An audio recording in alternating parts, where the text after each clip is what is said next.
Hello there, extraordinary people. Happy Monday to you. It's Zainabu bringing your motivational vitamin on your Motivational Mondays.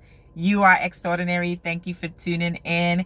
And today I want to finish my message that I started last week on mental health and hard times, as I know there's so many people out there right now who are probably having outbreaks of all the different things that are in the whole family of mental health, like maybe panic attacks, anxiety, fear, worry, and all those things that can cause the triggers of your mental health outbreaks as you're dealing with that. So last week I gave you the first three things. One of them was prayer.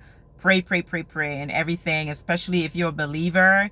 And as someone who does not believe in God, I truly recommend to you, I'm calling to you that this is a perfect time to be able to call God in your life. If you never believed in Him before, call Him in your life. And for those of you who are believers, you certainly want to continue to keep in prayer, because none of us are immune to mental health. Whether you think you're the most positive person there is or the most successful person there is, we are not immune. Just like what's happening right now with this whole coronavirus, none of us are immune to it. We just pray and hope that it'll go away soon. And so as you're dealing with these tough times, these are the things that I want to share with you, as maybe you may have mental health outbreaks and the cause and effect of those things. And as I mentioned, prayer, because prayer helps you. For me, my relationship with God truly helped me as I focus on His word, the scriptures. You know, He's my peace, He's my comforter, He's my provider. He will give me wisdom and understanding. So focusing on those things truly helped me to fight through and go through and win that whole battle of mental health. And the second thing that I mentioned was, don't be afraid to talk about it, because for those of us who have experienced that, we know it can be embarrassing. Because for someone who has not experienced what you're experiencing or gone through what you are going through, it's hard to communicate and being able to verbalize those things to them, because they may judge you, or you may even think that they may feel you're crazy, because it's confusing. You don't know what's happening in your life. So it's embarrassing to open your mouth and talk to someone else who does not understand what's happening in your life. But as I mentioned, I guarantee you, if you do open up about it, there are people in your workplace, in your circle of friends, people you may come in encounter with, that are going through the same things as well. You'll be surprised. Some of the most successful people out there, some of the people out there who even seem to be so joyful. For me, until I started talking about it, people don't think I was experiencing that, because I was always someone who's so joy and go lucky person. But inside, internally, I was dying. So do not be afraid to talk about it. And the other thing that I mentioned last week was focusing your mind on things that are positive, listening to music that is positive, listening to things that are motivating to keep your mind off for some of the negative things that are happening in your life internally. And the fourth thing that I want to mention is exercise.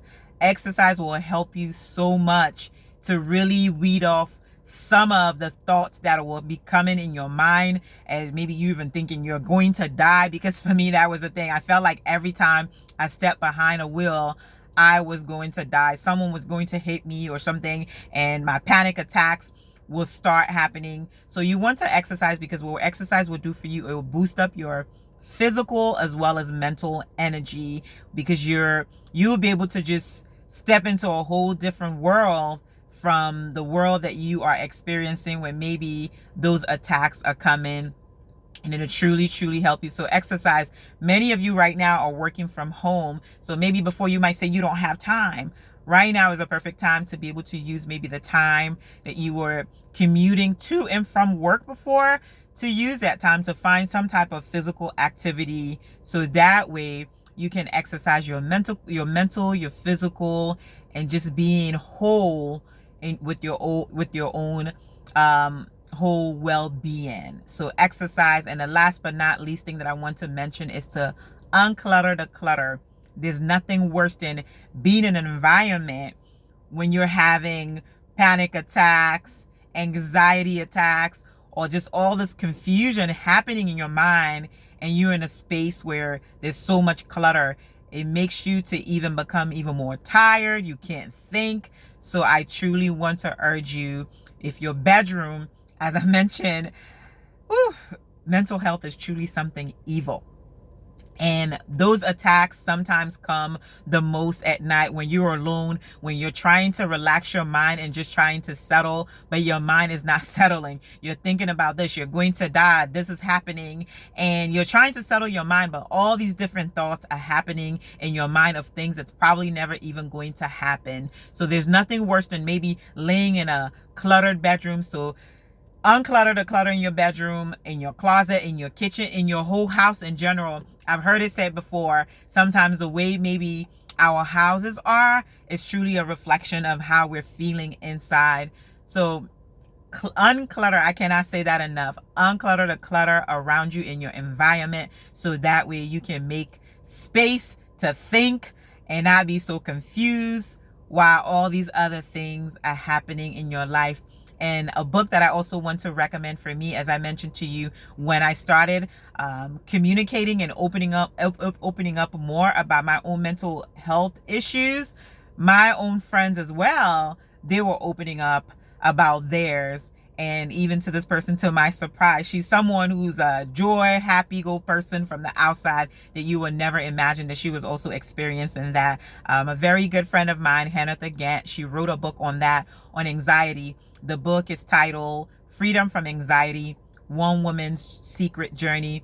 Freedom from Anxiety, One Woman's Secret Journey. The book is on Amazon. You can search it on there. You can search her name, Hannah Bianca Gant, or the book title itself, and that will come up. It's a very easy, simple book to read. If you're so inspired, you can probably read the book in an hour or two or so. But the information there is so much, wealth of information, full of meat, that can truly help you on your own journey as you're coping with the mental health and in these hard times that we're facing.